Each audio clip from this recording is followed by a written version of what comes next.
Okay, I think we're live. Exciting.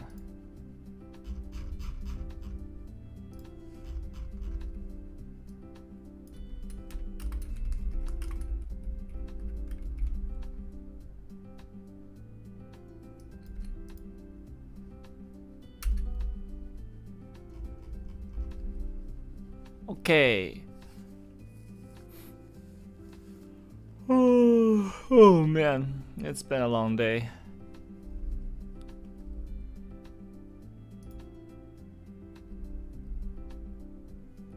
Oh, you guys can see my mouse. Is that supposed to happen? I guess we can. I guess the mouse is fine. We get VODs? No.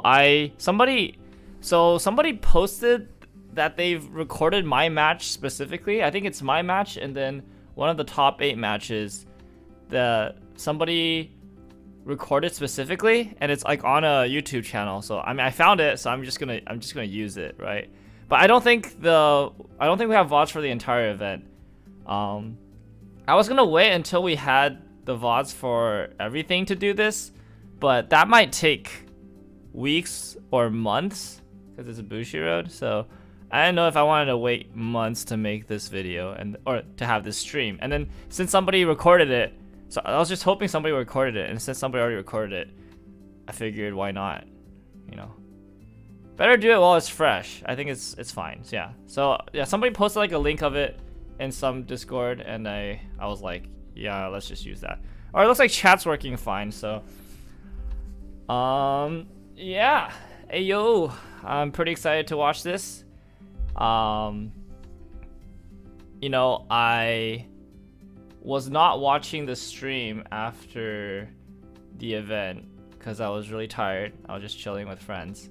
But it sounded like the commentary was good. So I'm curious to see what the commentary, what they said and stuff like that.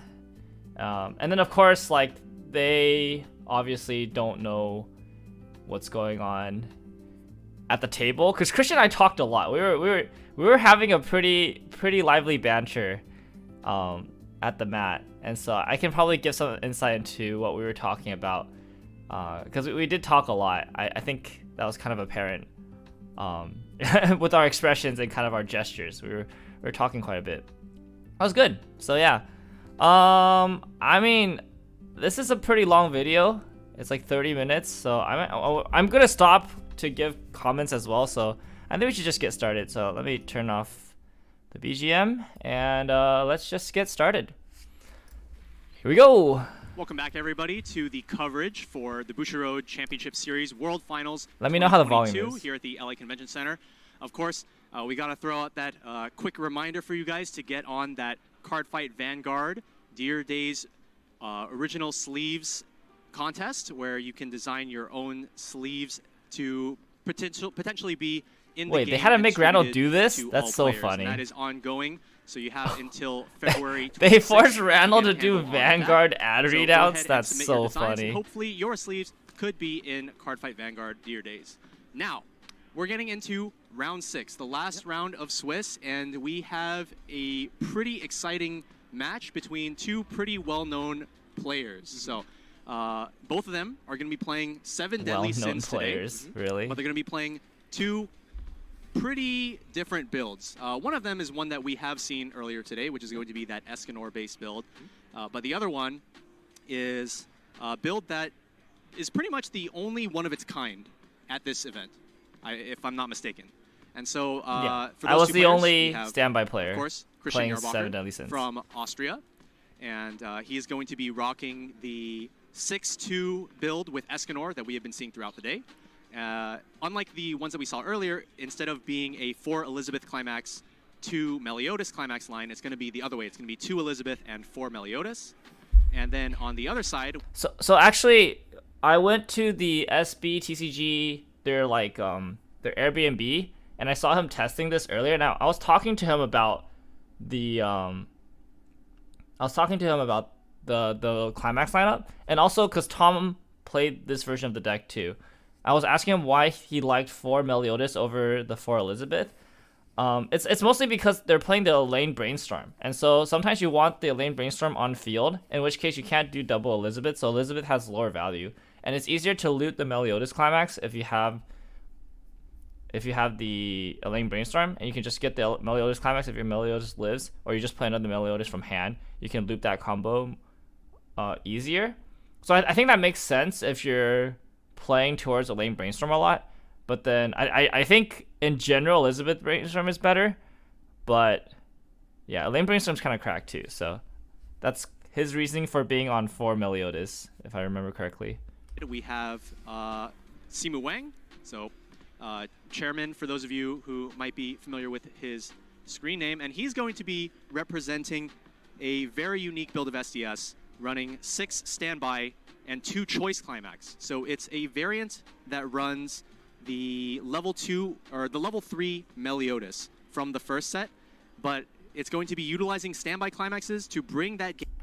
Okay, so I'm not going to talk too much about the game. I kind of want to let the commentary do its thing, but I will say that my opening hand was absolute garbage.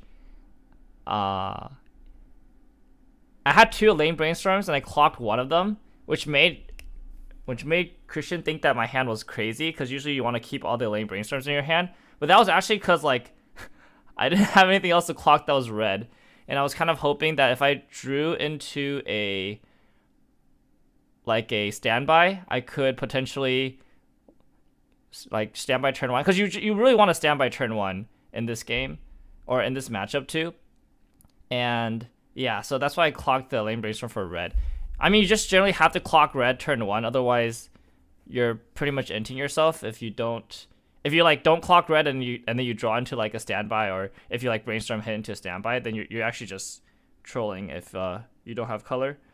Yeah, so I wanna hear the commentary about the game for the most part, but I will say just paint some broad strokes about this matchup, because I'm pretty familiar with this matchup. I think both of us are actually, and so basically, in broad strokes, the matchup is pretty even, I would say. I think both decks have a kind of like a line or a game plan for whether or not they win or lose. And I think that both decks are pretty good at interacting with the other and kind of denying the other's win condition. So like obviously Escanor is really good at ignoring the anti-burn. He can just burn anyways, but I'm also pretty good at preventing my front row from getting bounced if I have the 2-1 back row, as well as using the minus soul counter to interact with the Escanor and preventing his burns from doing too much damage. So it's kind of like both decks are pretty even on that front. Like neither gets the perfect the perfect setup and the perfect game plan. And so I think that's pretty fair.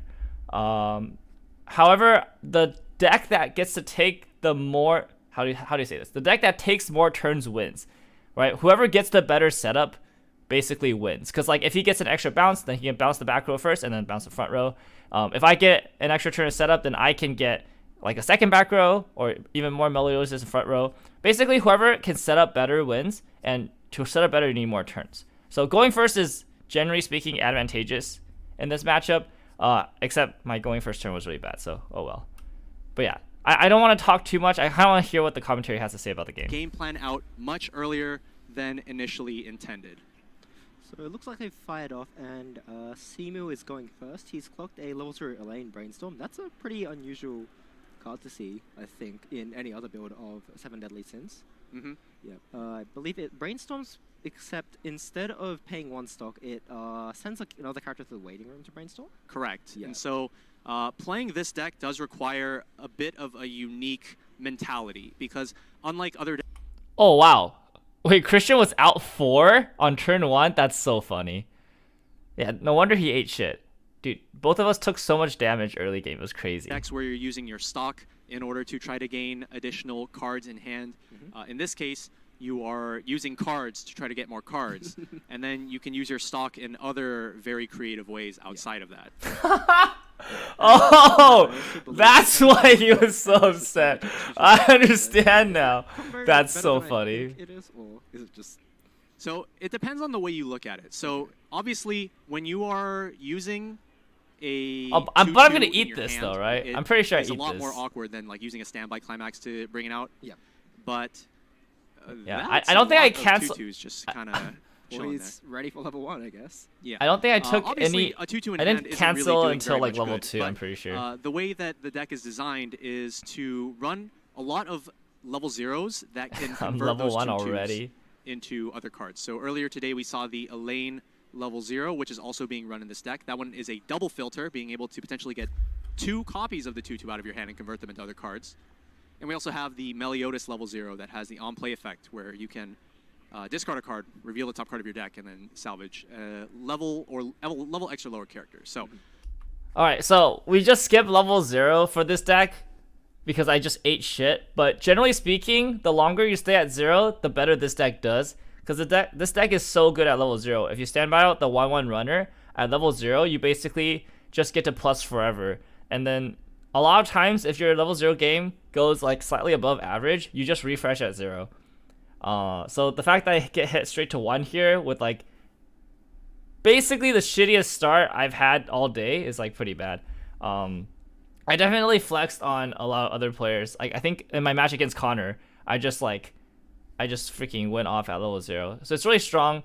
I don't think I got the 1/1 runner out this entire game at all, which was really depressing because that 1/1 runner is really good. But I don't think he got the 2/1 out either, which means that I think that's kind of fair. Because like I would only want the 1/1 in this specific matchup against his 2/1 just to prevent the 2/1 from fronting at level 1. But yeah, it's just really sad that I had like a really bad 0 game because like this deck's 0 game is phenomenal. It's probably like the strongest part of the deck actually. that's going to be on Simu's side. On Christian's side, we do have him out 5 climaxes already by the looks of it. We have Very one in waiting room, Yep. 1 in clock, 1 that was triggered, 2 more in hand. Yep. Where do we go from here? Meanwhile, Simu gets sent straight to level 1 with honestly a pretty suboptimal looking hand. Yeah. We did say that Christian is out 5, but it's not like Simu can see the 2 in his hand very easily. And I guess you can expect that there's 1 because he did clock away one of the level 2 but comes out at level 1 climax combos. But I don't think Simu is really going to commit to a play which just pushes damage at the expense of card advantage at this point. So despite how it looks, I think Christian can sit back for at least 1 more turn before Simu starts pushing lots of damage. So here we're seeing one of the new cards from 7 Deadly Sins Revival of the Commandments, which is the 1/0 Lane. Yep. So she has 2 abilities. Both of them are both on play and on death. Okay. And so you can top check and either leave the top card on top of your deck or send it to the waiting room, and also pay 2 salvage. And so this can be used to... All right, so here, I thought about this. This is probably the only turn where I could have played it differently. I thought about this turn a lot afterwards, right? Because I attacked 3 times here, and I could totally just attack twice and keep him at 0, and then have the Elaine Brainstormer in the back, right? That's totally doable, but the reason why I attacked 3 times here is because I'm level 1, and I really don't want to be behind in this matchup. So like I said, whoever has the more turns wins this matchup, and like if I'm behind and damaged by a lot, it's like, because he's just going to keep playing climaxes and keep triggering climaxes and keep like pressuring me in damage. If I don't catch up in damage, then he just gets to... He can sculpt the perfect hand to like bounce everything, like back row and then front row, and then I just have no counterplay to that. Right, so I feel like I need to do more damage here, and since I have the Elaine 1/0 on field, when she dies, I can pay 2 to salvage the brainstorm back if I need the brainstorm back, right? And so I just feel like I need to do damage, which is why I'm front rowing the brainstorm to attack with. Like generally speaking, here I would be using the brainstorm to like pop something and then like brainstorm for it. But then also if I miss this brainstorm, it's actually super cringe. I'm like -1 for no reason, and then I don't have another attacker in hand. Like I think my hand is like, it's like another 1/1, or like I didn't draw any filter. I didn't draw Meliodas Rico. I didn't draw the Elaine 0/0. So like I actually just don't have a third attacker if I don't front row this brainstorm. So I was like, you know what, I kind of have to, if I want to attack 3 times, I kind of have to attack with the brainstorm. And if I use the brainstorm, I'm not guaranteed to attack. I'm not even guaranteed to attack twice, right? So it's like really cringe. I think this is the right play, but potentially could have just attacked twice and then have the brainstorm in back row, but I don't think it's that good. Yeah. It's also because like the 1/0 is not going to live, because I think that's only like 3. It's 3/5 power, right? So like, if he has like Rico into Guild Thunder Chaser, like he can kill it. So it's not like my board's particularly good anyways, and he can't kill the 1/1 like with anything. Like that deck, the 1/1 is like MVP in this matchup because like none of his level 1s can kill the 1/1. It's the only card that can kill the 1/1 is the 2/1 Meliodas, which is like, and then if you have the 1/1 runner, then the 2/1 Meliodas just can't kill anything. It's like very funny. Great effect with the level 0 Elaine Brainstorm that we were just talking about, as you sacrifice a character for the cost, so it allows you to get a ton of value out of the Elaine, and it also gives you the perfect way to spend your stock. As we said earlier, with the Elaine Brainstorm not actually spending any of your stock, this Elaine makes the perfect card to utilize that stock and get some cards back. Yeah. So as expected, yeah, Simo is not able to make like an incredibly solo aggressive turn this turn, which that's just how the deck operates. It's not really like a fault of anything. But he has got two Soul Beaters in the back, so it looks like he's pretty set in terms of damage output for the next few turns. I guess if I Brainstorm, I would have hit, but that's just retrospect, right? Yep. Christian has hit level 1. At 2 cards to hand, using the ability of the reversed Escanor. And I think he'll probably be ready to do his level 2 early play combo. So the level 2 does have a couple pretty unique cards that are exclusive to work with it that we have not seen in any of the decks today, which I think is quite interesting. Yeah. Oh, he does. He has a 2/1 in hand, but he doesn't go for it. That's interesting. Gain some memory, turn the 2/1 Meliodas into a 2/0, give him extra power. But we're seeing some much more normal-looking builds, I would say. But looks like he. Oh, no, he did play it. So Wait. he could actually play either Climax here and make it. I don't remember him playing it. I'd say it looks like he's playing the Weird. level 2 combo right here. Yep, there it goes. Yeah. So the level 2 combos. He didn't want to try to contest the bond? That's curious to me. It's bigger than the bond, right? It's like if AK? you have a full board of 5 Weird. so what was the trait? Britannia characters? Yeah. Then you can sack the Climax to salvage 2. And here we are seeing another first attack Climax from Christian. And he shakes his head, and then Simu takes it, and then he shakes his head. The nature of +2 Soul Triggers. Yep. Holy, and I'm level 2. Yep, one level a turn. Very fun. He's not out that many. No, he's not. So I guess Simo just doesn't. He probably won't want to go through his deck too fast for this turn. I know, pretty good. Yeah, dude, he's a great commentator, honestly. Good stuff. He's kind of happy with just the two Soul Beaters in the back, and he should be doing fine. So Christian's grabbing a level 0 Escanor for the late game and a level 1 Meliodas in order to have some stable board presence during this upcoming turn. So I hear what I think Sam's going to do. He's going to salvage the level 0 Meliodas. Oh, really? Okay. So the play that I was thinking that he would do is salvage the level 0 Meliodas, which can then salvage back the Brainstorm that he had to front row on this turn. Yeah. And then you could sack the Meliodas for the Brainstorm, and that opens up a slot for a potential standby Climax to come down. Okay, the reason why I didn't do that play was because I had the choice in hand, right? And there's like really no good way to get the choice out in hand. I also don't want to Brainstorm right now because I think I have a lot of Climaxes in deck, and I just want to keep my Climaxes there. If I Brainstorm here and hit all the Climaxes out, that just takes out cancels from my deck, and I'm already a full level behind. It's like really cringe. So I was initially gonna get the Brainstorm, right? But then like because I didn't cancel, I was gonna get the Brainstorm if I canceled, but I didn't cancel at all. So I was like, okay, well I have the choice in hand. I'll just Climax swap the choice for a standby. I'll standby out 3/2 here because I can get the 3/2 out right now, which is pretty good. Because like if you get the 3/2 out as soon as you hit level 2, and then you get the 2/1 out like right afterwards, the 3/2 basically is unkillable. Especially if you have the 1/1 to protect it. So I was just like, I'll just get the 3/2 out right now, and then we can just play the game from there. Yeah. If I didn't have the choice in hand, obviously I would do what Randall said, but I have the choice in hand. So Elaine, being able to sack your own board for the Brainstorm to empty slots on board for standby is... I'm also not going to clock this turn because I'm a full level behind, but he's not going to be able to kill my board for like until he's level 3. So I'm being chilling. I'm being chilling on board because I triggered 2. It's pretty strong. Or I played 1 and triggered 1. Given the cards in his hand, he has a couple more 2/2s, a 1/0. Doesn't look like he has very good options for converting. Oh, sorry. I did clock because I needed cards, though. My bad. I didn't want to clock though. Feels bad, dude. the 2/2s in his hand into other cards. All right, so he has clocked the 2/2 away. So I guess that's one form of conversion. It's a climax swap. Oh, all right. We're Straight just away. going to see grabbing a standby here, I suppose. Going to start Yep. using those standbys to bring out the late game, which in this case is the 3/2 Meliodas. So it's a pretty unique package that utilizes multiple cards. So the first one that we're probably going to be seeing here is the 3/2 I actually forgot what Meliodas. Let's go ahead and see if we can I forgot what the top 2 was. get a look at that. I think there was a second standby. I can't Setting it up, remember. so it's definitely coming down. So Yep. Yeah. 3/2 Meliodas being an 11k healer, and then Climax combo with Choice to gain 1k power cross turn, and also an ability that activates when the opponent Oh, no, attacks, it was allowing just you the to 2/1. burn them for 2. Yeah. So this card does a bit more than what it actually says. And he just takes a straight level. Dude, this game was so Papega, dude. I can't believe this was the stream game. I'm so sad, dude. Card in front, rather. Yeah, so there Holy. are a couple cards that reference this that are very powerful.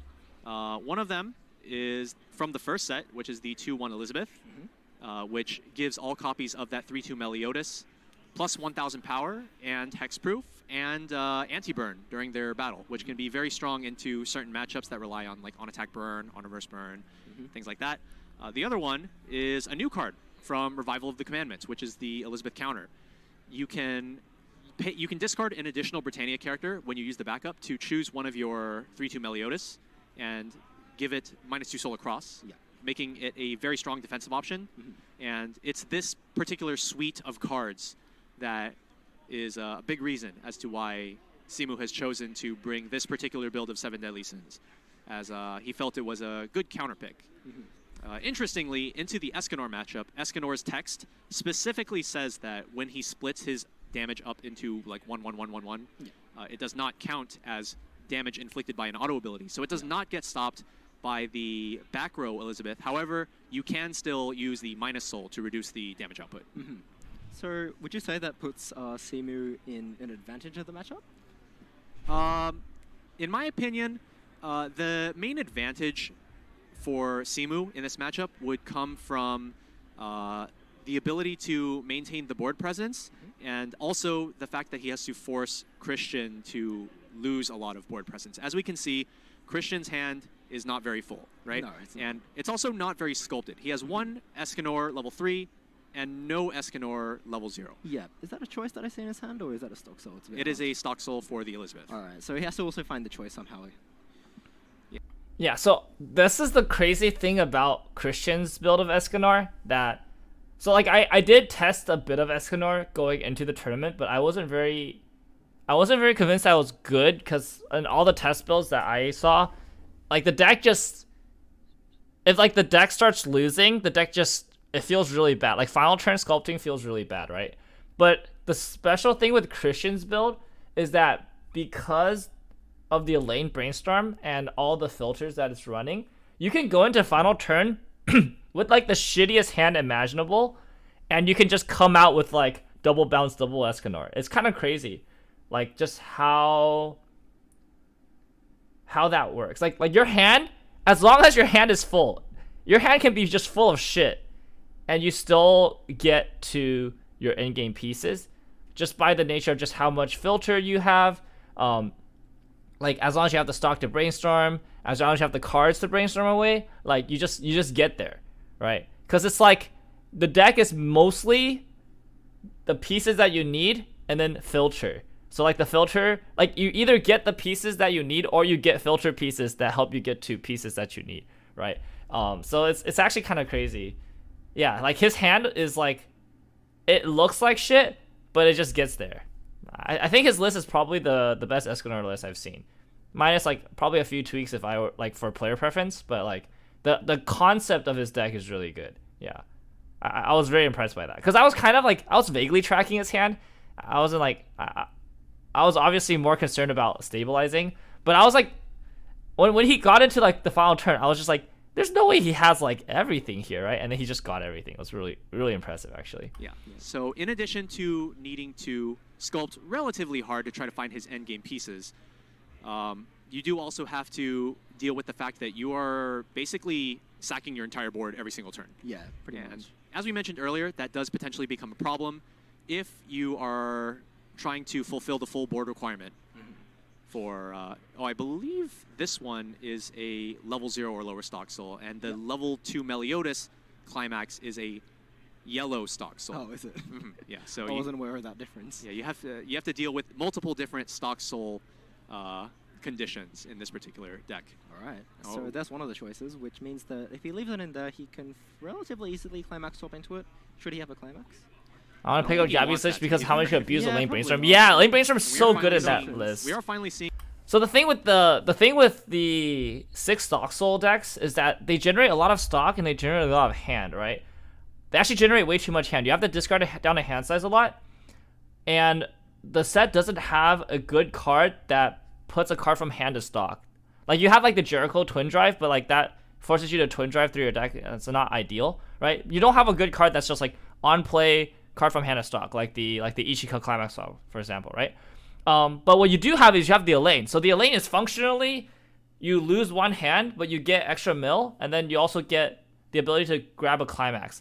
And then 6 of your Climaxes give you an extra stock. So you can kind of functionally think of the Elaine Brainstorm as a way to put extra cards from hand to stock when you're ahead, right? And I think that's what really like pushes the deck over the top, because like then you're not wasting any resources and you're always constantly putting up the aggression, which is like really good. Seeing those cancels come out for Simu. Yeah. Like you won't see the Elaine Brainstorm come into play this game because we're both on the clock, because like we've both taken a lot more damage than we're comfortable with. So like his hand is very low because he's just scrapping, right? So you're not gonna see a Elaine Brainstorm in games like this, at least not in like this stage of the game. But in other games where you're a lot more compressed and you have the resources, then the Elaine Brainstorm is actually like the difference maker, right? I mentioned earlier that the 2-1 Elizabeth that grants the anti-burn text to level 3 Meliodas doesn't really stop the damage from Escanor in this matchup. But the fact that it grants Meliodas the ability that it can't be targeted by other abilities, would you think that's pretty important against Escanor, in that they can't bounce your Meliodas to try and turn off your Minus Soul? Oh yeah, for sure. Being able to bounce those Meliodas is definitely a very strong option. For similar reasons that we saw in another matchup today, where bouncing in the Mushoku matchup potentially prevented some rest counter use. It's kind of the same deal here. And so, in that respect, as you said, the level 2 back row being able to give hexproof to those 3/2s is very powerful as well. And now we see Simu here with 2 cancels and maintaining an entire board. Doesn't have to clock. Potentially doesn't even have to use stock. Potentially. If he wants to He might maybe use a brainstorm or something like that, or maybe he just wants to sit on this deck and just attack 3 times. Either of these is a perfectly good option. So there's 1 Climax in 5, right? And obviously I didn't need a clock because I double canceled. I was hoping I would triple cancel here. That would have been really nice, but yeah, double cancel is probably fine. It's really awkward here because like my hand's not great. I don't think I have an Elaine Brainstorm here. I think if I had the Elaine Brainstorm, you could make the argument to Elaine Brainstorm through the deck and try to like refresh here, but I mean it's not ideal. Like right now, in a perfect world, I would be able to get the 2-1 to back row, which I don't have in my hand, because I think one is in deck and one is in stock. An ideal world, I would get the 2-1 into back row here, and then another 3/2 Meliodas in front row, right? But I just don't think I have the tools here to do that. I'm just low on stock specifically, right? Because I paid 2 stock. Like, okay, so this game, I've spent 4 stock this game. I spent 2 stock on the Elaine Salvage to get the Climax Swap. I spent 1 stock on the Climax Swap, and I spent 1 stock on the 1/1 that I needed to use to attack, right? Because like, if I didn't spend the stock on the 1/1, I actually just wouldn't be able to attack. So it's like that 1/1 is kind of like a net neutral stock. And I attacked 3 times every turn, starting from turn 2. Right, attack once, turn 1, and then starting from turn 2, I sacrificed a brainstorm in order to attack 3 times. And I'm just super behind on stock. Like if I had a bit more stock here, I think I would have been able to make something happen, like something better than what I have right now. But I just have so few turns in this game. Can't do anything. And even if he does want to brainstorm, he might not have to use stock if he has access to the Elaine brainstorm. Yeah, which is the only brainstorm that he runs in this. Oh, okay. Wait, actually no. The other 2 ones in the waiting room. There's an argument here. Okay. If I thought about it a bit more, because I was thinking of playing the Rico here, and then potentially based on what I reveal off the Rico, like I can salvage something good.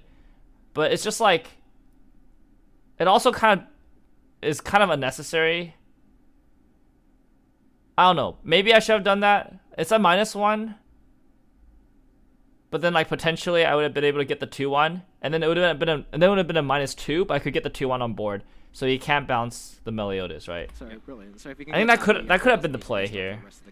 Just play the Rico to try to gamble. Yeah. Like it's a -1, but it's a good gamble, right? Is the 2-1 establishing the 3-2 first via standby, and then moving it up, and then putting a 2-1 behind it. 2-1 from hand, yeah, would probably be ideal. Yeah, that's definitely the big part of the game plan. Typically, what you would like to be doing after you've established one of each of those is trying to use extra standby climaxes to bring out more copies of the 3-2, and then it just gets bad. Yeah, it just turns into an unbearable situation for your opponent because they're like, oh, I can't burn. They're gonna -soul me. My board's dead. And they might even draw into a choice, and now you have to worry about your opponent burning you on your turn. So yeah, exactly. Yeah. And judging by Simu's position, considering that he not only canceled 2 but also isn't clocking, he looks to potentially make quite a damage lead here. Yep. Yeah, so like the top deck was a 0, right? So let's pretend that I went with the line where I played the Meliodas Rico to try to get the 2-1 here, because the 2-1 is in waiting room, and I reveal a 0 here. Like I just -1 for no reason, right? Yeah, I mean I don't think there's a way here for me to. I also have the Elaine. Okay, I could go down to 0 stock with the Elaine 1-0 because I have the Elaine 1-0 in hand, right? So I can play the Elaine 1-0. Top check. Oh, that's probably the play here. In this specific game, play Elaine 1-0, top check, mill it, because I have 5 cards left in deck, right? No, but I think I was trying to gamble on the climax being bottom 2. I mean, it actually doesn't matter where the climax is, to be honest. Because like triggering the climax here is not bad either. Okay, so thinking here. If I play the 1-0, top check mill, pay 2, salvage the 2-1, play the 2-1. I'm down to 0 stock, right? But I have the 2-1 in back row, and then 4 cards left in deck. And then if I trigger the standby, then I can standby the other 3-2 Meliodas in front of the 2-1, and then I have 2 hexproof lanes. He'll bounce the 3rd one. And then I have enough stock to -2 soul on the 2 hexproof lanes.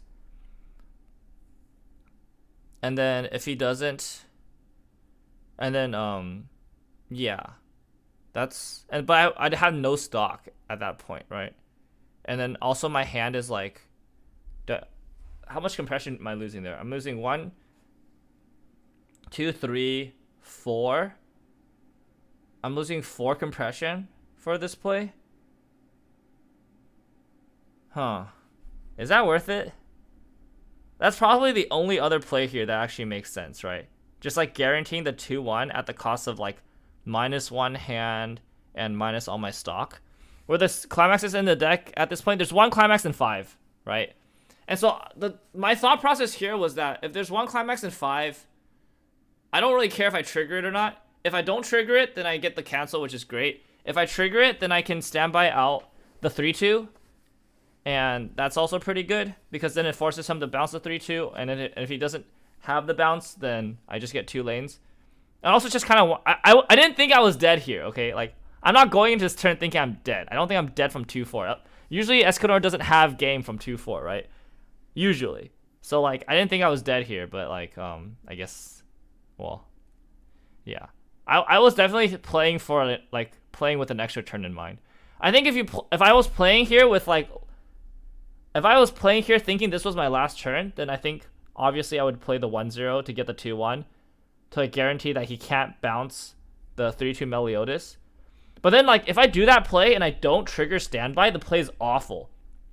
Because the Climax is still in deck, but that means that like he could just bounce any of the other lanes, and I still only have one lane to counter it with, right? Like it doesn't change the fact that I still have one counter lane if I don't trigger the standby. So like that play would like bank on me triggering the standby as well, which is like not guaranteed, especially since like standby could just be bottom card, and then that play just becomes really bad. So yeah, I don't think that play is very good. Yeah, it just that's like a time traveler play. That's like a play where like you know the result of this game and then you go back in time. It's like that one meme where like they go back in time and they're just like, no, you gotta play the 1-0, you gotta get the 2-1 in back row, right? But like in the moment, there's just like no way you would make that play. I think that play is just kind of dumb, because it like hard banks on you triggering the Climax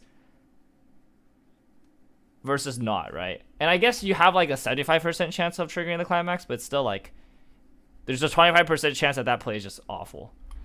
Seems kind of bad. Looks like the 3 going straight in. So due to the new refresh rule, I think the refresh penalty should go in just under those 3. Yes. That may or may not matter, I'm not sure. I believe if Christian's playing the Merlin early play, he might early play here, in which case it does matter. So we'll just watch him do that. So we have a refresh with 6 here, and I believe the missing 2 were 1 stock soul from the previous turn, and 1 choice from this turn. Yep, that sounds right. And it looks like Simu's just making sure that everything is proceeded correctly. Alright, so, you know, Simu looked like he was in a bit of a tight spot at the beginning, but that seems to have flipped a bit. Indeed, especially with these open lanes and being able to really assert high amounts of damage. Looks like... Oh, actually, yeah, the play to get the 2-1 out first is actually super garbage if you trigger standby first as well, right? Because then you can't standby the 3-2 in front row. So yeah, actually that's just such a shitty line to go for. You have a 25% chance the line doesn't work at all, and then you have a 25% chance that it also doesn't work. It's just like half the time that line is just not going to work. So I'm good. Because of how the anti-burn doesn't really come in super useful in this particular matchup, looks like he's just elected to go straight for more copies of the Meliodas, and oh my god. Well, that's a big one. Yeah, so in this scenario, if Christian wants to go for the game, but I think it's a bit difficult based on his hand quality.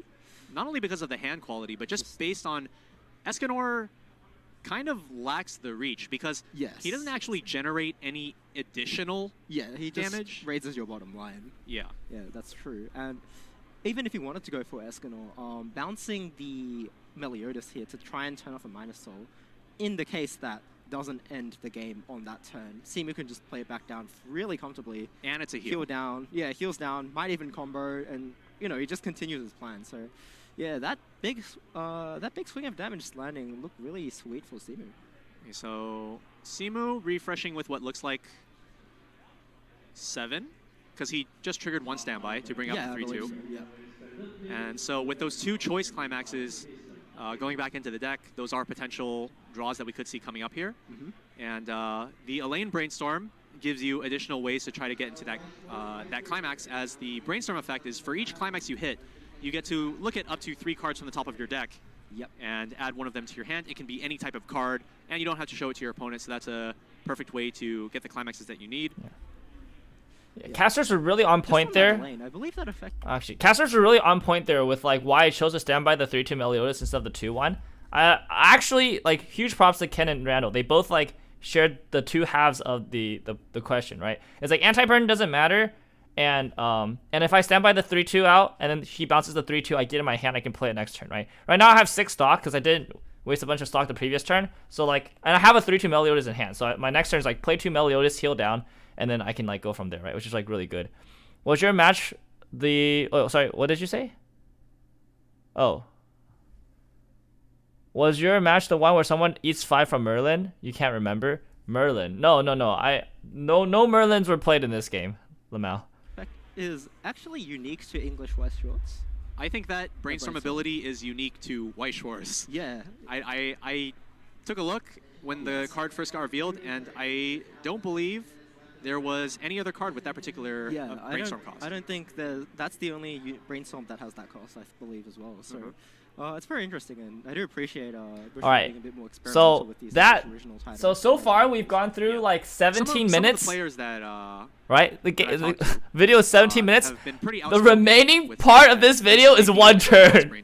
This turn took like 10 minutes. The flexibility that it gives you. Oh, this turn is so funny. Really changes that dynamic, and as long as The you have 10-minute ways to turn, circumvent man. the fact that you're sacrificing characters and not utilizing stock. You really have to change the way you think. I'm sorry about for the casters having to flow of sit through the game, way you 10-minute value turn your here. resources, but if you're able to get into the right state of thinking, then and build your deck correctly, then it's All right, so Jahrbacher added and then discard, right? The card that he drew, and then he was like, "Oh wait, can I discard something else?" And I let him discard something else.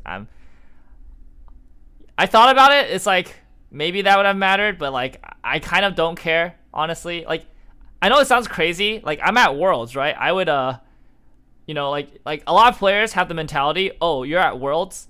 Like this is the highest level of competition. You should." Like, if your opponent makes even the smallest mistake, you should just shark. You should be like, no, you said you added discard, you can't take any of it back.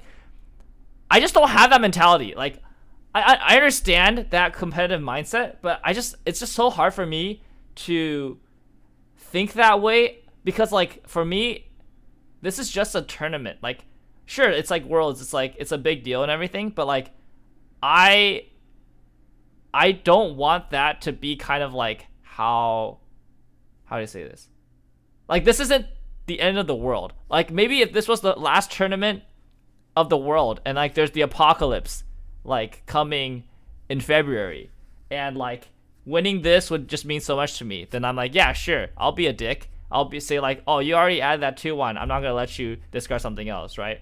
Like, but, like, you know, there's tomorrow after the tournament. I don't want to be a dick and then, like, the next day, and then like the worst part is like if you're a dick and then it doesn't like work out, like let's say that, like, because I don't know what he's trying to discard here, right? Like, what if I said like, oh no, you can't discard that, and that ends up actually like somehow like inting me? Then I'm like, wow, I was a dick and I like ate shit, right? But at least this way, like, I can be a nice guy, and then if I lose, at least I lost being nice, right? It's just like, yeah, and that's also super reversible. Like, he literally showed me the card. Like, he could have just he didn't even add it to hand. He technically didn't even play properly. He should have added it to hand and then discarded it from hand, right? So, like, I'm good, man. I'd rather just be nice. And, like, so after I let him do that, I was just like, man, if I did that, like, the next turn, I hope he would let me. Like, I don't know if he'd let me back, right? But that's not the point. I think for me, the point is that, like, you know, I'm here to have a good time. I'm not here to, like, to shark that, right? So you saw, I was like, very quickly, I was like, yeah, go ahead. But yeah, that was just a pretty funny moment. And then I think he discards that climax. I mean, he runs 4 of it, but that is the climax that kills me. So yeah, got killed by being nice. Let's go. Very, very powerful. And we do see, even in Christian's deck, he himself is also running this brainstorm. 3 copies. 3 copies of this brainstorm are in his deck. Which just is kind of a testament to how strong both of these players feel that this. Bro, that hit 2 was so good here. So, holy shit! Clocked into 2. Christian's so good, man. Yavi's how is he so good? Looks like his next turn maybe non-existent. Yeah, I believe he still Dude, has that hit 2 is one climax at the amazing. top of his stock right now, which is that other stock soul. 5 in waiting room, a choice in hand. That means there's only 1 in deck. We might see him having to. Okay, Dude, so this puts him in a dilemma because. Dude, I love how the casters don't think that he's trying to go for game, because at the table, like, both of us knew that he was going for game. Like, he actually like drew the choice. He's like, oh, I drew the choice. And then, like, I was just like, oh, he's going for game. Like both of us know that he's trying to kill me at this point. Like, he was, like, very clear. He's like, I'm going to kill you this turn, or I will lose this game. It was very funny. But yeah, and then both the casters like, oh, he's not going for game. I'm just like, no, I'm dead here. That's the brainstorm. He's gonna kill me or die trying. Actually, yeah. So he has 4 stock left. Under normal circumstances, I would say, okay, if you want to play 2 Escanors and Brainstorm, you can't because you would need 5 stock. But Elaine Brainstorm doesn't use stock, but chooses not to go for it. Maybe. No, he has a Elaine Brainstorm in hand. He going doesn't to need the be second one. using... Oh, he already Oh, has. he has 2 in hand actually. Right, perfect. He has 2 in hand, man. Dude, this guy's too good. Sacrifice the Elizabeth Brainstorm as you don't want to have 3 rested characters. Was the playmat paper or rubber? It was paper. It's one of the paper playmats they provide for you. It's like laminated paper, so it's kind of smooth. He doesn't have to end the Works turn pretty on the well. uncompressed deck. Unfortunately, it's on 3-2, and he can heal. Like, look at his hand. His hand was so shit looks coming like into it's this gonna be turn, and his hand is like insane right now. With 1 heal and 1 refresh penalty, His it's hand gonna looks be so +1 good right 3-2, now. Which, it's a bit of a danger zone, but at the same time, I don't think. Because you have to think, like, Escanor is actually so cheap. The actual combo is so cheap. It's 1 3-2 on field and then 1 card in hand. So double Escanor is just 5 cards, right? And it's like very little stock. So any extra card you get is you can just use it to filter. That's why it's like crazy. Like, you can go into final turn with like just a bunch of filter and you can just get all your pieces. It's ridiculous actually. I think Simu's deck has particularly strong like finishing quantities. Yeah. Especially considering that there's no actual finisher damage being dealt until the opponent's turn. Yeah. During which, like, they have the opportunity to heal down or prepare for the incoming burn 2s. So, a bit weaker in that aspect compared to your more conventional finishers. Yeah. But, you know, if you're on 3-5 and the opponent attacks with 3 times. Okay, and see, look, he discards the 2-1 here with the Meliodas Rico. So, like, even if I was a jerk and I said, oh, you can't take that back, like, he would have gotten the climax back at this point too. Like, it actually doesn't matter in the grand scheme of things, right? So, yay for being nice. It's still pretty scary, so Be nice, guys. it might just be enough. So I think the idea It's just of a going game. all the way through the deck here for Christian is that he wants to go into the fresh deck. Going to use the Meliodas to grab the level 0 Elaine, probably use the Elaine to get rid of that last card of the deck, go into the new deck, and then play Gil Thunder to try to find 2 soul triggers for these Escanors. And this definitely looks like a it's time to go kind of situation. Make it or break it right now. I don't feel like there was very much else of a choice there. If you don't go for game here, well, we don't have to necessarily go for game, but you have to put you'd have to put Simu in a position where you can push with whatever is left of you on the following turn if you're going to heal with Escanor, because you don't want to just push up your back row and chump 3 times and just cross your fingers either. Especially considering that the back row is already rested, considering that 3 brainstorms have been used this turn. Yeah. All right, small micro, I guess, how do you say this? Small micro optimization by Jahrbacher here. I can tell he was thinking from his hand movements and like his thought process and the way he looked at his hand. He's trying to decide whether he wants to add the 3-2 Diane to hand before ditching, or he wants to ditch first to draw the card, right? And so the reason why ditch draw here is objectively correct. There's 2 reasons. He got the right reason, and he actually he didn't realize the second reason, or at least like from the game I don't think he realized until like it happened, right? So the first reason why this is objectively correct to ditch is because you can ditch a soul trigger to add a soul trigger to your hand, which means that you're not decreasing the amount of soul triggers in your deck. If you choose to reveal first and add, you're taking 1 soul trigger out of your deck, which overall drastically de-enhances what your finishing deck is going to be. Like, there's just straight up 1 less soul trigger in your deck, right? Which is not very good. The second reason is because the top check is mandatory, but the draw isn't. So by discarding here to draw the 3-2 Diane, you get the top check afterwards, which gives you more information. It also takes you closer to a climax, which in this case was very relevant. So yeah, that's why the discard draw is objectively correct. So I like the order that was used here. Instead of I should just not talk. Randall can just talk for me. Christian chose to go for the discard draw, and so Randall's doing this goated. What the means heck? that if a climax is revealed off the top, it is not forced to go into your hand because it will just remain on top. And then the Gil Thunder can be played, rearrange it so that it's further down in the deck so that the Escanor can trigger it later. This is why Randall's the comment hero, by the way. He's goated. Whereas He's actually goated. Simu has the Pre-watched? No, I swear I have not watched I this. haven't taken close enough look at his hand to see if he had it, but next time he shows his hand just a little bit, we might be able to see. Thankfully, because he is running the foil version, it is quite a bit easier to tell which card it is compared to if he was running the non-foil. That's very nice.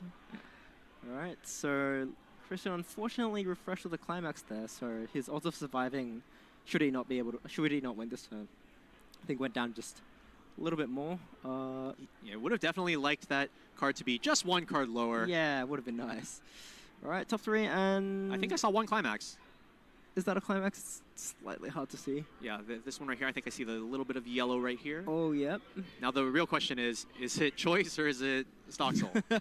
I think based on the positioning, I think it is a stock soul. Yeah, if it was a choice, you'd rather trigger it on the first one and just pay it out, hey? I also see a soul trigger somewhere on the 3rd card, I think, from Yeah, the top. there was a 3-2 DN in there as well, the early so play. pretty ideal top 3 check here. And yeah, Simu would probably have liked to get the 2-1 Elizabeth online a little bit earlier, but we'll see how this goes. But that being said, Christian did just refresh the climax, and then he's seeing one in the top 3, which means that he's going to trigger it. Means that his odds of survival on the next turn are pretty low. Well, they are a bit low, but also at this time, Simu's representing vanilla swings. Yeah, that is also true. So it's not completely out of the question to live next Not turn. abysmal. Unless Simu gets a choice. If Simu gets a choice, that changes the question. It's kind of yikes. Because yeah, just the global 1K1 would make a big difference to start, wouldn't it? It's not even just the global 1K1. You also have to consider this. If Simu lands a single 3, okay, first of all, Simu has 2 copies of the Meliodas in his hand. Yeah. One from before, one that just got bounced. Yeah. So he plays 2, and then plays the climax if he gets it. All of those Meliodases are swinging for 3s. If any one of them sticks, that... All right. If you're watching this, I want you to focus on Yabi's face cam right here. means that there are burn 2s incoming on Christian's next turn, and his healers are on the board. And there's also one in the waiting room there, so it looks like healing is not going to be something... Okay, so Yabi here, oh my god, it's the funniest thing. He attacks with the Gil Thunder front, discards for cost to give it +1 soul, so it's 4 soul. He sits front for 4, and he sits back, and he does this, right? You can't see it perfectly here, but let me just go back here. This pose right here. He is giving me the death stare of a lifetime. He is like, his eyebrows are furrowed. He's just glaring straight into my soul here, dude. Oh my god, it was so funny because I'm thinking and I look up, I just see Yabi like that's why I did this hand motion right here. I look up and I'm just like, what the heck? Like, stop staring at me like that. Holy shit, it was so funny. We're curious to know what he asked me. I mean, he was just verifying counts. He was asking me how many climaxes out, which climaxes are out, and he was asking me what the 2-1, how the 2-1 counter worked, right? Was it like a target, like how to do it? So I was just explaining all that stuff. And then like multiple times during this turn, he was very apologetic. He's like, I'm sorry, this turn's taking so long. And I was like, oh no, it's okay. Like, this clearly your final turn, also clearly like, or not your final turn, but like clearly like your finishing turn, and you know, I clearly have a lot to think about, so it's fine. And then at this point, so like I'm gonna go back here. So he does this, right? And I go on the board.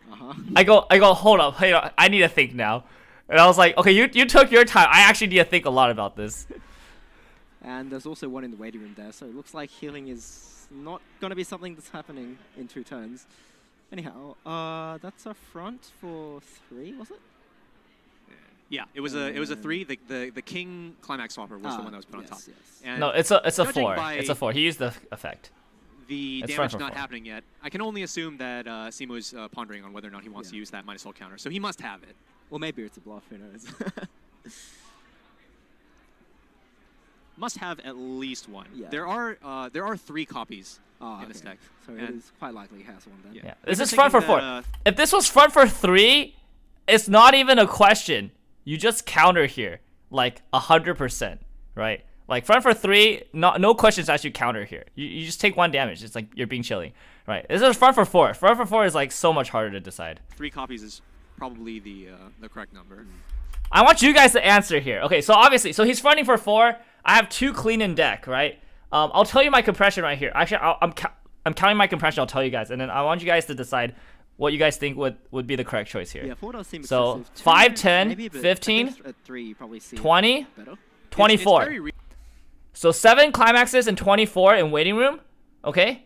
And then he's fronting for 4.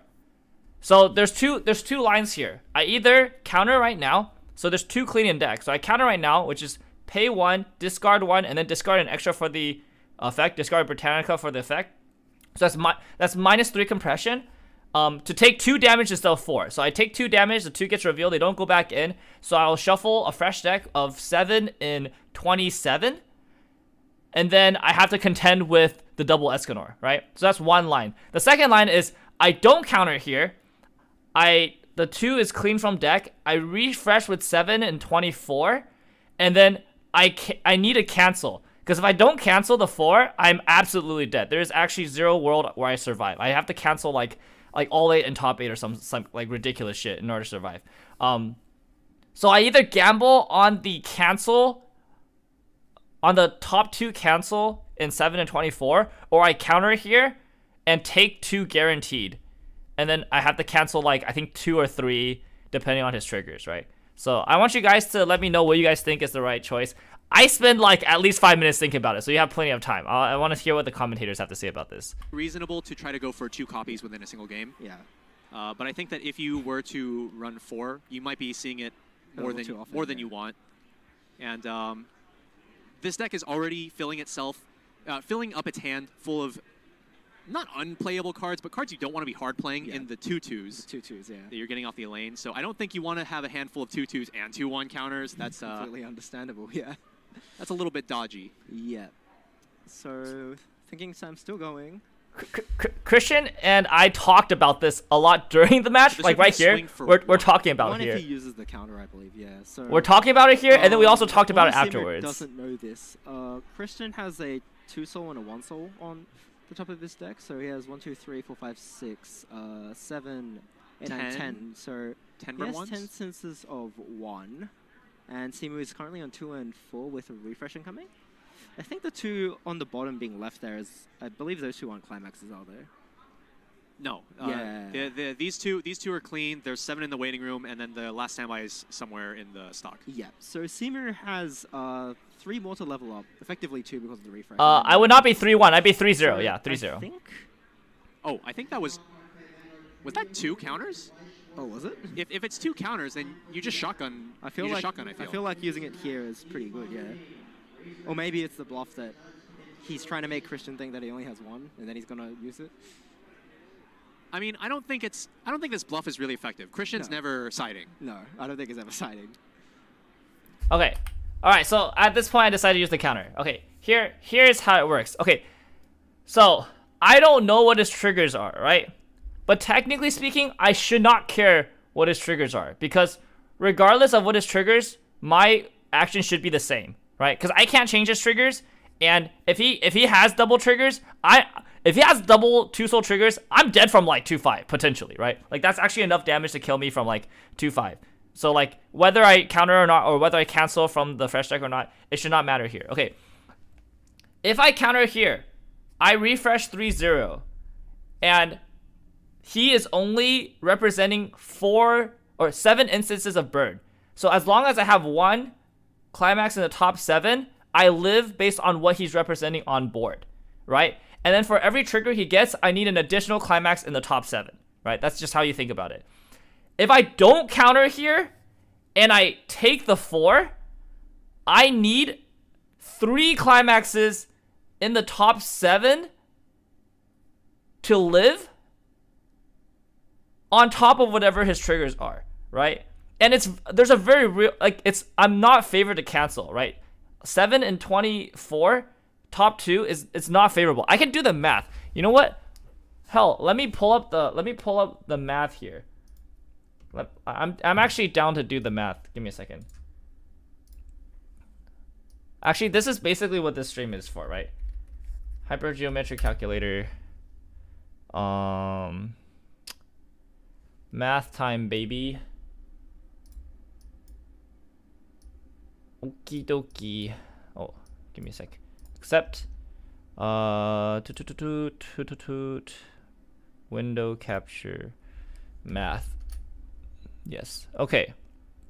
Math. Here we go. Alright, so if you've never used a hypergeometric calculator, this is how you use it. Population size, we have 24 cards in deck. Number of successes in population, 7 climaxes is success. We take a sample size of 2, and we want to see at least 1 and 2. Now, the reason I'm using 24 and 7, even though I do take refresh damage here, is because the refresh damage is random, right? So you just ignore refresh damage, whether it's a climax or not, does not affect the calculations. So as you can see, I have, holy shit, I have slightly over 50% chance to cancel. It's like a 51% chance to cancel, right? So half of the time I cancel, and then I'm being chilling. He needs to trigger in order for me to win or lose. Wait, actually, can somebody clip this? Or, I mean, I'll show this to Christian later. This is actually so funny that the map is coin flip. So half the time I cancel, and then I'm being chilling unless he triggers, in which case I still need to cancel more. And then the other half of the time, I'm just straight up dead, right? So this is actually just a coin flip. It's a 50-50, right? Whereas the other option that I took was I counter here, I decompress down to 27, right? But then I just need to cancel, technically speaking, I only need to cancel once in the top 7, plus however many triggers. So at this point, I just assumed that he had at least a 2-soul. I assumed he had an extra 2 triggers. So I was like, okay, you know what? Even if I do this, I'll counter. Can I do the math here? Or is it not letting me do the math? Give me a second. 27, 7, 7, 3. Yeah. I was thinking like even if he has 2, right? Then like I might be able to still cancel like the 3 that I need, right? Cause like, oh no, it's not 7 at that point, is it? No, it's at 2 it's 10, right? Cause it's wait, hold up. No, it's 9. It's 9. Yeah, there we go. That's the right number. So I was thinking like if he has a 2-soul trigger here, then it's still a not bad odds that I have enough cancels for like a 2-soul trigger. And so if you see the math here, it's 42.8. So like almost 50% chance, right? And this is if he has a 2-soul trigger. So like if he doesn't have a 2-soul trigger, if it's just 1 soul, then obviously this is like the 77% chance, right? And so I'm just trying to do this math in my head at the time. So it's actually hilarious that like I'm doing the math now. And it's like, it's actually so funny. This is actually pretty funny. Like, so in the situation, okay, let's run back the other situation here. Give me a second. I'll probably refresh here. So let's say that I don't cancel. Oh wait, okay, so here's the problem though. If I cancel this, right, then that means that let's assume that I cancel well. So I cancel on the second card. So I'm 22 and 6 now, right? I'm 22 and 6 and I'm 2-5. But he has like 2 or let's say he has what he currently has, which is like the a 2-soul, like a 2 double trigger and then a single trigger, right? So he's representing 10 damage still, right? So direct for 4, front for 3, 10. So he's representing 10 damage, and I need to take 9 to lose. So that means I still need to cancel twice, right? So in 10 damage, I still need to cancel twice, but now I have 1 less climax. So it's still pretty likely, right? You can see here it's like an 80, almost a 90% chance, right? But that's still a 10% chance to fail. So like we have to win the 50-50, and then we have to hit like a 90% chance on top of that, right? Which makes the 50-50 like significantly worse. So yeah, honestly, all things considered, this was basically a 50-50 choice, right? Because either I take the 50-50 and then I have to take this, or I take like the 42% chance, which is what I was calculating earlier, right? Like, oh, it's actually less than 42, but like, yeah. And then Christian was saying during this moment, he was like, I mean, he spent like 10 minutes on his turn, but he's like, I tried to make the hardest decision for you possible here. And I'm like, yeah, you definitely did. Because Christian was like, I don't know what the right choice is, so I'm going to make you decide. And then I was like, shit, whatever. Anyways, so I choose the counter because I didn't want to take the 50-50. But yeah, that was the most interesting turn of this game. Everything else was really boring, but that turn was really interesting. Yeah. Yeah, that's the second copy. So I counter Okay, here. yes. And then, so discard one additional card, and then... Oh, wait, that's for 2. Oh, it was for... Did we see the trigger wrong? Perhaps? 2 it is, I guess.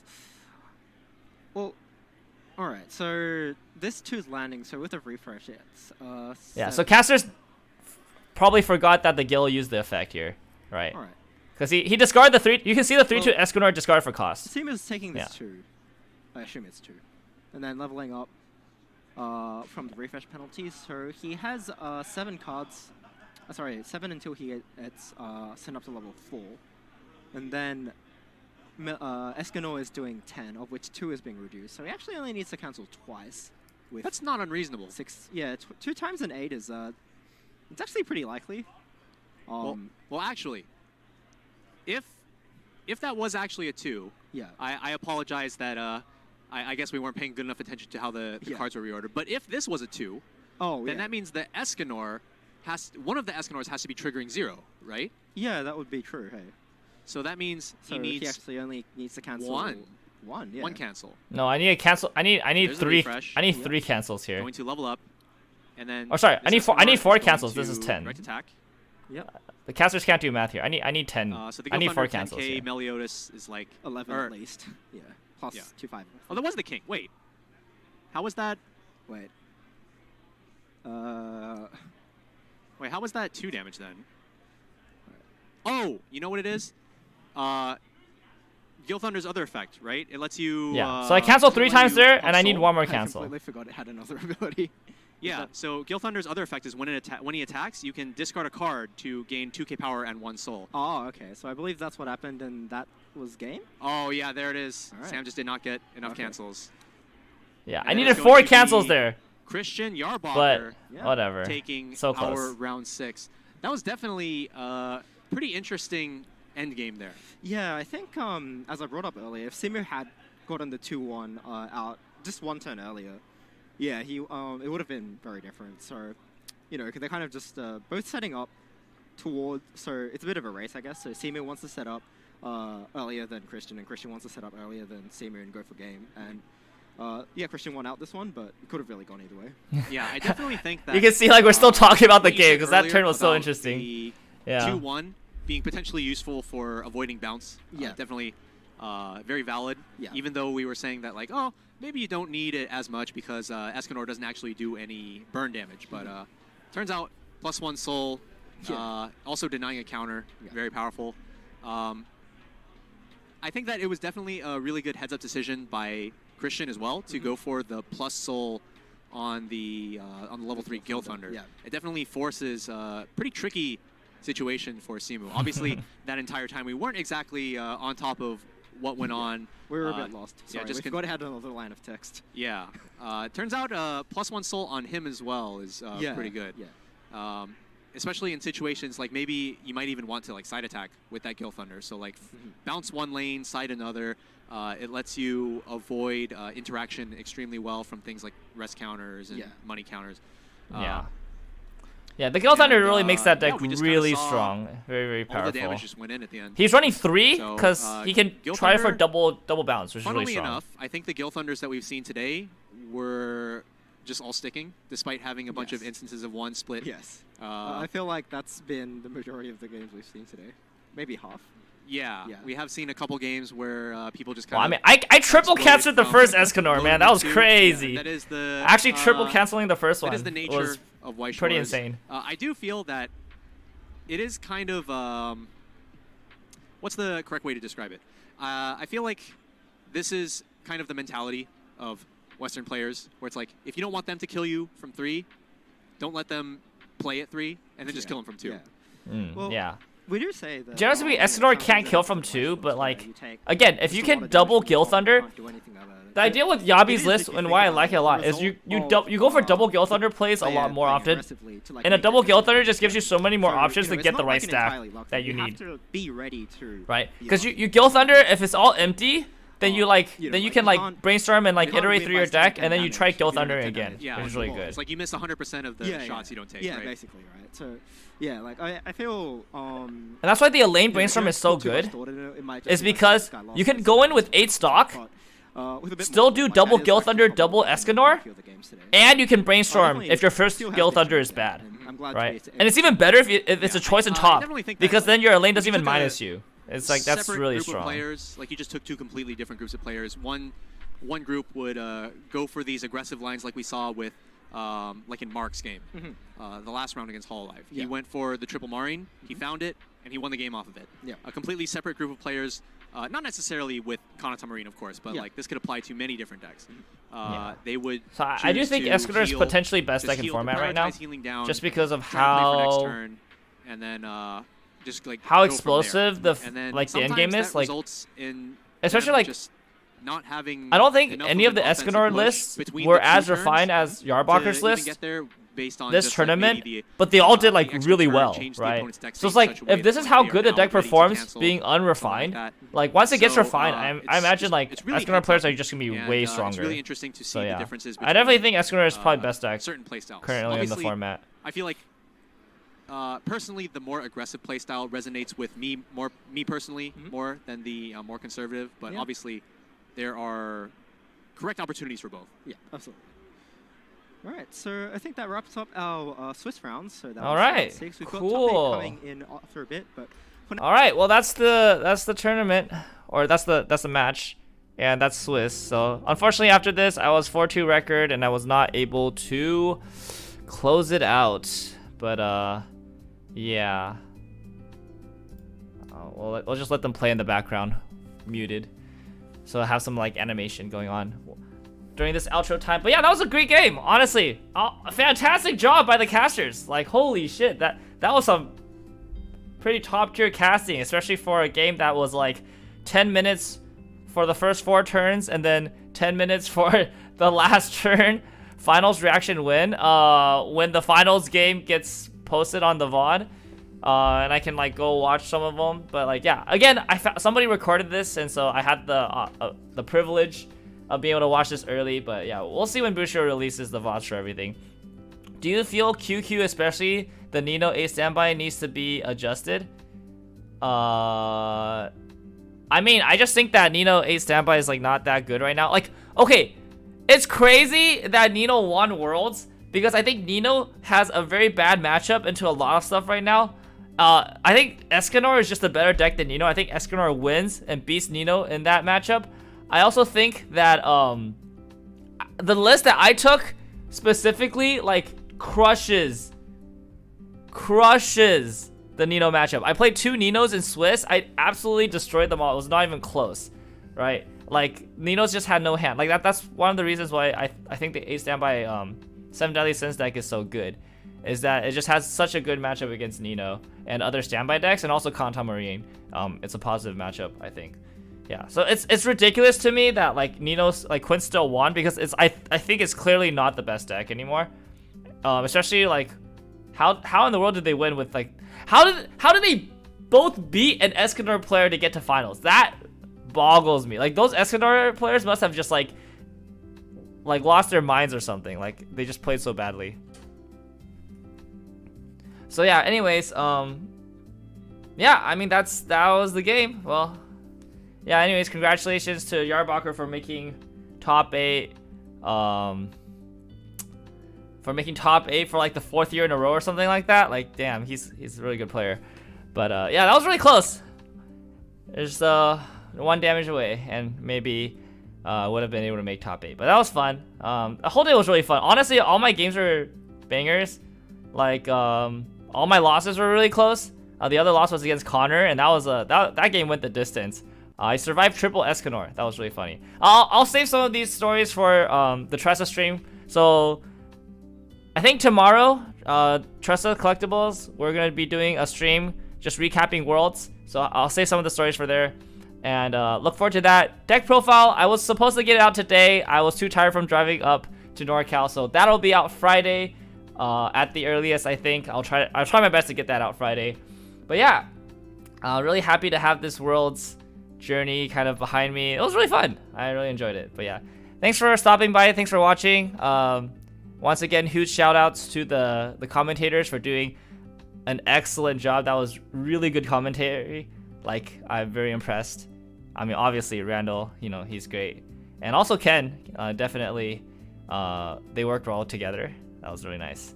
And yeah, shout outs to Jahrbacher for his dank Escanor list. I definitely think that's the best Escanor list I've seen to date, right? So probably iterate on that. If you guys want to play Escanor, go find his list. I think the other Escanor lists in top were like not as good, so just use Jahrbacher's list. His list was the best. All right, that's it. Thanks for watching. I'll see you guys next time. All right, have a great day. Bye. Peace.